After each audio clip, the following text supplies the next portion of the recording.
Versículo 9: antes bien, como está escrito, cosas que ojo no vio, ni oído oyó, ni han subido en corazón de hombre, son las que Dios ha preparado para los que le aman. Este es uno de los textos más mal interpretados de todo el Nuevo Testamento. Muchas personas, cuando leen este versículo, lo hacen fuera de su contexto y entienden que Pablo está hablando del cielo. Y aún en algunos funerales se usa ese texto para decir: ahora el hermano está viendo cosas que ojo no vio, ni oído yo, porque son las que Dios ha preparado para los que le aman. No, hermanos, Pablo está hablando aquí de esa sabiduría de Dios, esa sabiduría de Dios que se evidencia en el Evangelio, esa sabiduría de Dios en la que Él vence perdiendo, esa sabiduría de Dios en la que Él envía a Jesucristo, un judío que parecía común y corriente, y a través de ese Cristo Dios salvó a los pecadores.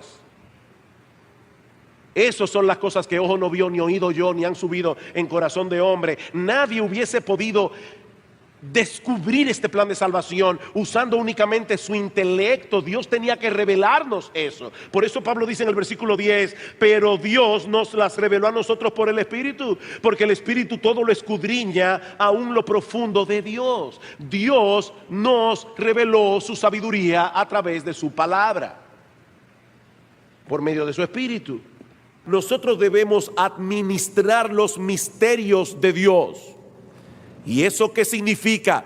Bueno, nosotros hemos dicho muchas veces desde este púlpito que la palabra misterio, cuando se usa en el Nuevo Testamento, no se usa para referirse a algo misterioso en el sentido en que nosotros solemos usar la palabra. La palabra misterio se usa en el Nuevo Testamento para referirse a ese conjunto de verdades que nosotros de ninguna manera podríamos descubrir por nosotros mismos. Son verdades que solo podemos conocer por revelación de Dios.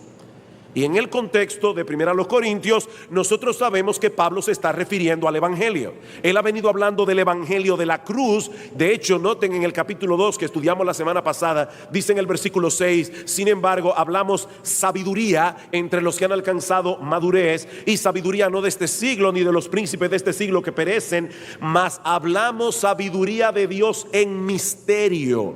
La sabiduría oculta, la cual Dios preparó desde antes de los siglos para nuestra gloria. Y ahora escuchen: la que ninguno de los príncipes de este siglo conoció, porque si la hubieran conocido nunca habrían crucificado al Señor de gloria. ¿Qué es entonces lo que Pablo está diciendo aquí? Pablo está diciendo que el Evangelio, ese plan que Dios diseñó para salvar a los pecadores a través de la encarnación, muerte, resurrección de nuestro Señor Jesucristo, ese plan de salvación, ningún hombre lo habría podido descubrir por sí mismo. No importa qué tan inteligente sea, no importa qué tan agudo mentalmente y educada esta persona pueda llegar a ser, nadie puede descubrir el Evangelio. Dios tiene que revelarlo.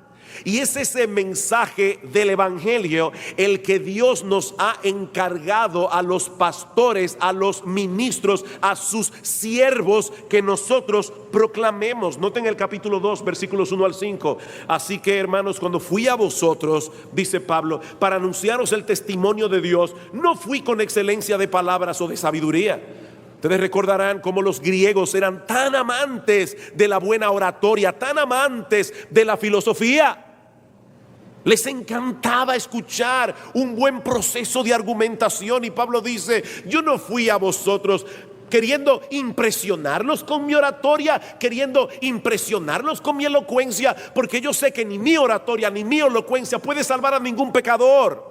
Dice Pablo en el versículo 2: pues me propuse no saber entre vosotros cosa alguna, sino a Jesucristo y a este crucificado. Pablo predicaba el Evangelio de Jesucristo. Eso no quiere decir que todos los sermones de Pablo eran evangelísticos, en el sentido de que siempre tenían el propósito de presentar el Evangelio a los incrédulos.